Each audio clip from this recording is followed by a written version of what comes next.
Hey everybody, look right over here at the screen.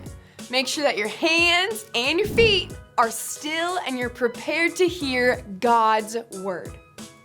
Today, we're going to be learning about a special group of Israelites that God set apart from the rest, the priests. Does anyone know what a priest is? A priest was a person that represented the entire population of Israel before God. They had the important job of performing the sacrifices in the tabernacle so that the sins of all the people would be forgiven. Get this, Bayside Kids, it's important. We don't need to perform sacrifices anymore because Jesus took care of that when he died on the cross for us. Because the job of the priest was very important, God wanted to make sure that they wore something that showed off their importance as the role of the priest. Their clothes were designed to give dignity and honor, not so that they could feel important, but so that everyone can see that the God that they serve is important and is deserving of our respect. Did you know that Aaron, Moses' brother, was the first high priest? We can read all about it in Exodus 29. God told Moses that Aaron and his descendants would have this important job. Their job was to represent the Israelites before God. At this point in the Old Testament, the Bible tells us that the priests were the only ones who could be that close to God. If you weren't a priest, you had to stay at a distance and weren't allowed into the holy place where God was. Man, I'm glad that we can pray straight to God and not have to go through a priest or offer a sacrifice. I'm thankful that Jesus came and was the ultimate sacrifice for my sins and yours too.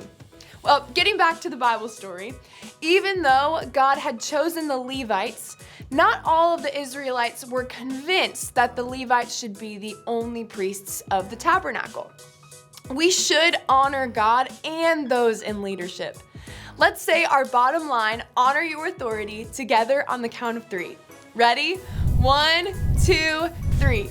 Honor your authority. God saw how some of the Israelites were not honoring his commands and were being mean to one another. They were even trying to hurt Moses and Aaron. God decided to take over this situation. God told Moses to gather the top leader of each of the 12 tribes.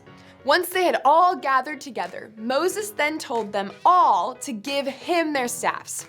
He carved all of their names on them very clearly so that they would know exactly which staff belonged to which leader. He put each staff in the tabernacle, the place where God dwelled. God was going to decide who he had chosen to lead his people, and he would do so using a miracle. God would make his decision clear by making one of the rods sprout, which means that branches and flowers would grow out of it. So why is that so cool? Let me tell you. Staffs were made of wood, and we know that nothing can grow from something dead. This could only have happened by the power of God. Moses told all the leaders to return the next day to see who God had chosen. Let's say today's bottom line, honor your authority, together on the count of 3. You ready? 1, 2, 3. Honor your authority. The next day, Moses took each staff out of the tabernacle, looking at the names that he had carved on each, and he saw that Aaron's had blossomed. It had leaves and flowers and even almonds all over it. It was incredibly obvious to everyone who God had chosen. God told Moses to keep the staff in the tabernacle with the ark as a reminder. After that, no one questioned who God wanted to be in charge of the tabernacle. It's got me thinking. They should have just listened to Moses and Aaron in the first place, right? We know it's important to honor those in authority over us. The Bible tells us in Hebrews 13:17, be responsive to your pastoral leaders. Listen to their counsel. They are alert to the condition of your lives and work under the strict supervision of God.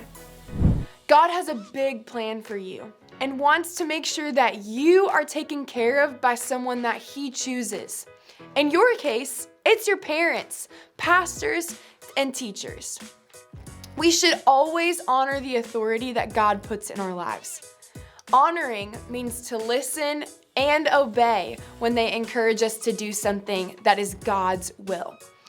Honoring authority isn't always easy, and God hasn't given us perfect people to follow, but God will always use His chosen people to mold us and change us.